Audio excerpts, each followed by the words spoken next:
your journey as a clairvoyant began with a palmistry course at 17. What surprised you most about that awakening? Okay, well, it was strange because a friend rang me and said, look, I've booked you into a palmistry course. It's 12 weeks, Tuesday night, 7 till 9. I'll pick you up. And I thought, oh, all right, what's palmistry, you know? And by the time she got to the second day, the second night of teaching, she was talking about thumbs. Mine's a flexible thumb, so you can see there, it can bend right back, you know? Oh, I And, can. and when she described this, I thought, wait a minute, that is me. And so I thought, I'm going to go back to the notes. And then I started buying palmistry books and I just couldn't stop. You know, it's just one of these, it's like, to me, it's like psychology in that it can, like, you see those personality quizzes and that sort of thing to identify people's strengths and weaknesses. It's all there in your hand, everything, you know, and it's really great to be able to see. I read for an 8-year-old girl some years ago, just her mum was there. Oh, for little kids, I always have the mum present so they're comfortable and that sort of thing. And I could see her grandchildren in her hand, not the mother's grandchildren, the child's grandchildren. The Wow. children, Okay. grandchildren show. I'm thinking, wow. And I said, you're going to have 2 children. These eyes just get really wide. What? I'm still a child. I'm thinking, yeah, that's later. That's much later, you know. Yeah, yeah. And so from there, I thought, what else is there, you know? And learning the tarot was strange. In 1984, I found a job in a job centre in East Sydney, and it said palmist wanted, experience necessary. I thought, I can be the only person in the room that's going to be applying for this job, but I wasn't. I was the second person that day that applied for it. And so the first guy, I got to know him as a palmist.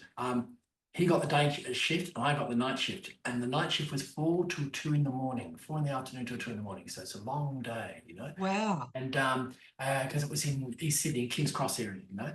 And Yeah, yeah. and so That's what I pictured. yeah, it's all nightlife, you know. Yeah. And I was there with a tarot reader, a very small room, about the size of the average key cutting kiosk, you know. So you crammed, Okay. Yeah.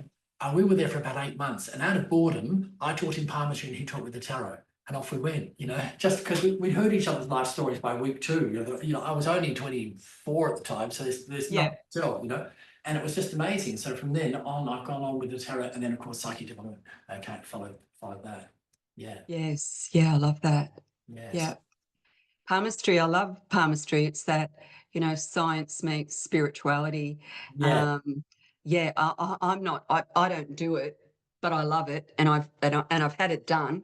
Apparently, I've got some kind of psychic cross or something. Oh, it's a mystic cross. It's right in the middle there. Yeah, yeah. And Yeah, it's yeah. in the head and heart line, so it's an equidistant cross there, and it usually indicates making a living from the psychic sciences. It's funny because my son's got it on his left hand, his right hand, he's not interested. You know, I said, I felt like one of those Jewish mothers. He could have been a palmist already, huh? You know, instead of a dentist, it's a palmist. You know, this you could have been. You know, and he doesn't care. No, it's just not interested. But I got him interested when he was 15. I said, you know, girls like a boy who can read hands. And while you're reading the hands, you can tell, is she faithful? Does she have a strong temper?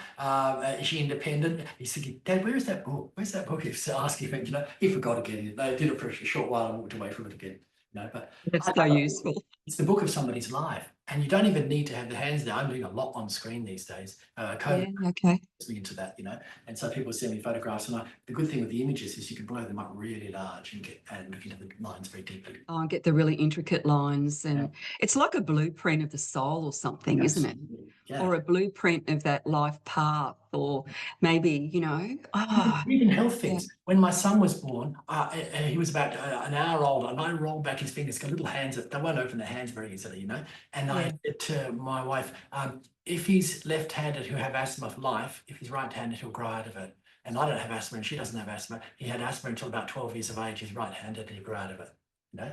And I thought, wow, it was already there in the first 20 minutes. You could see that. So good.